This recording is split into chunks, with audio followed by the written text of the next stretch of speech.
Health insurance असून पण तुम्हाला कदाचित 20% पर्यंतचं बिल एक्स्ट्रा पे करावं लागेल. कसे?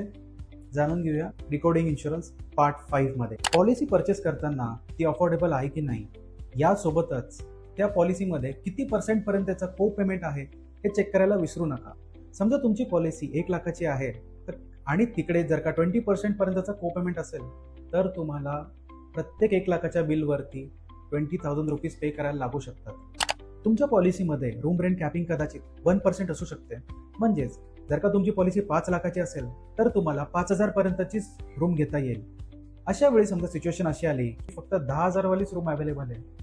तुम्ही म्हणणार ठीक आहे 5,000 मी एक्स्ट्रा पे करतो.